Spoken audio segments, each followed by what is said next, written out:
Марина Влади и Робер Осейн, родители которых эмигрировали из разрушенной Российской империи, впоследствии стали культовыми фигурами французского и итальянского кино и театра. Они оба говорили на русском, и это также их сблизило.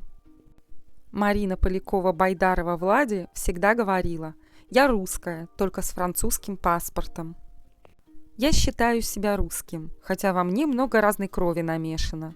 Мой отец, Андре Осейн, родился в Самарканде, хотя по национальности он азербайджанец.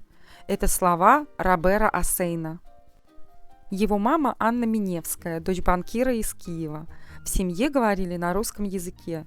Его мама прекрасно готовила. Я до сих пор помню удивительный запах ее пожарских котлет и борща. Кстати, борщ я научился готовить сам. Я до сих пор обожаю соленые огурцы, ржаной хлеб, компот из сухофруктов с корицей. Робер до брака с Мариной пережил трагическую историю, когда в автоаварии незадолго до свадьбы погибла его невеста, актриса Мишель Ватрин. Она была за рулем автомобиля и пристегнута ремнем безопасности, а он на соседнем кресле и без ремня. Она погибла, а он сумел выбраться из машины и пытался безуспешно помочь любимой. Он 2 месяца в тяжелом состоянии провел в больнице, а пресса поспешила опубликовать некролог. Тогда родители Мишель поставили на кладбище ей и ему одно надгробие на 2, с именами и фотографиями. Так с тех пор надгробный памятник Осейну и стоит, а он посылает цветы в свой день рождения и в день рождения Мишель. Он категорически отказался убирать свое имя с памятника. А Робер Осейн увидел впервые Марину, когда ей исполнилось 11 лет. Тогда он пришел в гостеприимный дом семьи Поляковых в Мезон Лафите. Здесь царил быт большой русской дворянской семьи, которую они перенесли в Париж. Все без исключения 4 дочери были прелестны, но младшая Марина все равно выделялась среди них.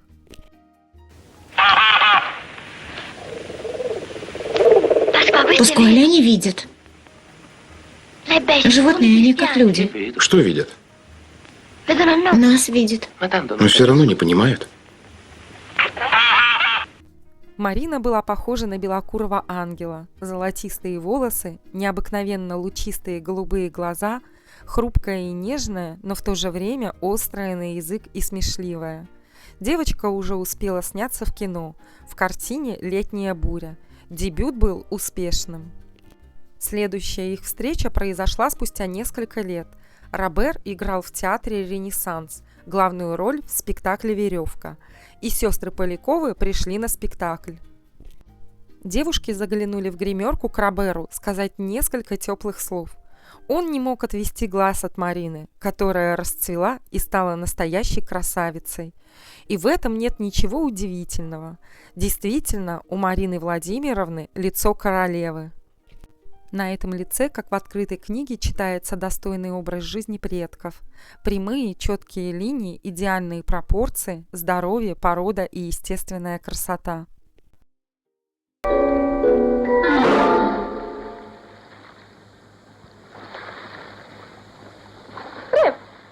Рэп? А, веревка. А где же? Рэп. Ты хочешь сказать, что я споткнулся о веревку, которая у тебя в голове? Я? А Робер, совершенно очарованный Мариной, бросился скупать ее фотографии и журналы со статьями о ней. Он стал ухаживать за девушкой и каждый день отправлял в дом Поляковых цветы. Они часами бродили по городу, гуляли в парках, снялись вместе в фильме «Негодяи попадают в ад». Съемки проходили в курортном городке, и они с Мариной часами бродили босиком по пляжу Эспигет и разговаривали. Марина вела себя очень сдержанно, а однажды и вовсе сказала: «Перестань стараться мне понравиться, ты совсем не в моем вкусе, но у меня есть к тебе предложение. Чтобы заполучить меня в жены, тебе надо будет чайной ложкой вычерпать океан, и тогда ты услышишь «да». А Робер сказал, что попробует сделать это. Марине только исполнилось 18, он был на 10 лет старше. Осейн приложил все усилия для дальнейшего развития романа. Вам незачем обижать меня. Желаю вам доброй ночи, мадам.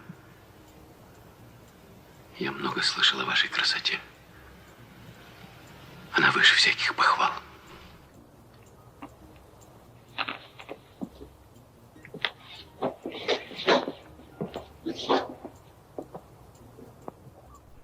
Он проводил все вечера в доме Поляковых, подружился со всей семьей. Марина, наконец, ответила согласием, и они поженились во время съемок фильма «Преступление и наказание». Они расписались и, взявшись за руки, убежали праздновать. Марина была очень привязана к своей семье и не хотела менять жизненный уклад и привычки. Поэтому она настояла, чтобы Осейн поселился после свадьбы в ее доме. У него возникло ощущение, что он женат на всех 4 сестрах Поляковых. Они практически не бывали наедине. У них с Мариной не было своего интимного пространства. Робера стало тяготить то, что вначале так притягивало. Он назвал свою теперешнюю жизнь колхозной. Совместные обеды и чаепития, песни хором, самовар с ароматным чаем, настольные игры, невозможность спрятаться. Они с женой были вместе и одновременно порознь. А затем Марина улетела на длительные съемки в Швецию. Она получила главную роль в фильме «Колдунья». За это время он ни разу не позвонил и не написал ни строчки. Общие друзья говорили, что она грустит и скучает. Его накрыла депрессия, и он думал, что те сильные чувства, которые он испытывает к Марине, не находят у нее ответа. Вернувшись во Францию, Марина сказала ему одно слово – «Прощай». В тот же день он уехал на съемки с ощущением, что теперь у него нет ни жены, ни дома. Сев в поезд, он предался грустным мыслям. Каково же было его удивление, когда в соседнем купе он увидел Марину. Оказывается, она срочно купила билет на тот же поезд и решила следовать за ним. Они бурно помирились. Они прожили вместе почти 5 лет, были бесконечные ссоры и примирения, вместе снялись в 9 фильмах. За это время в браке появились 2 сыновей – Игорь и Петр, Пьер. Окончательно расстались они за один вечер после долгой ссоры. Он стал обвинять Марину, что она так и не сумела распрощаться со своим детством, мамой, домом и ничего не хотела менять в своей жизни. Он сказал, что их брак убил русский самовар и многочисленные гости.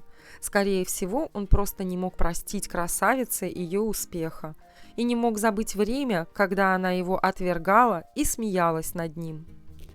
«Колдунья» сделала Марину звездой мирового масштаба, а он продолжал играть сомнительных личностей и роли второго плана, пока в его жизни не случилась культовая «Анжелика», где он сыграл Жофрея де Пейрака. Первоначально Робер планировал быть режиссером фильма о приключениях Анжелики, а Марина Влади кастинг на главную роль прошла успешнее, чем Брижит Бардо, Катрин Денев, и должна была играть саму Анжелику. Но из-за разрыва с Осейном Марина от съемок отказалась.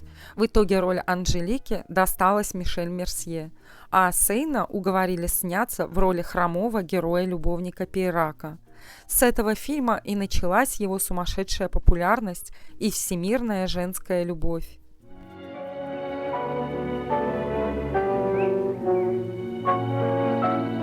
Ей 2000 лет, но она юная. Вечно юная, как истинная любовь.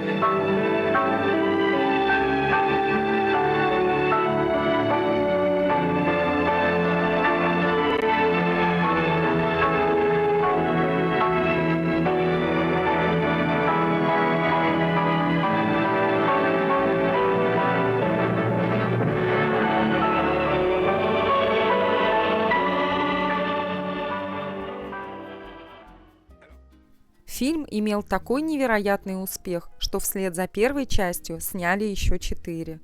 Робер Осейн стал одним из ведущих французских актеров 1960-х годов и кумиром женщин, которые при встрече с ним вели себя непредсказуемо. В Париже после премьеры женщины усыпали розами весь кинотеатр. Итальянки кидались ко мне на улице, пытаясь поцеловать ботинки. Более зрелые дамы рыдали у меня на груди. Он стал предметом женских грез, жестокий романтик, брутальный герой. Несмотря на классический репертуар и съемки у выдающихся режиссеров, именно эта роль стала его визитной карточкой. По поводу брака и развода с Мариной Влади Асейн говорит: «Сейчас мы дружим. Нельзя ненавидеть бывших жен.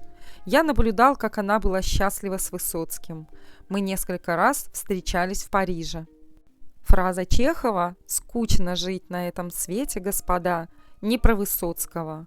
Он был неуемный, с огромной душой, харизматичный. Я видел, как Марина страдала, когда его не стало. Сейчас мы переписываемся. Наши сыновья разъехались.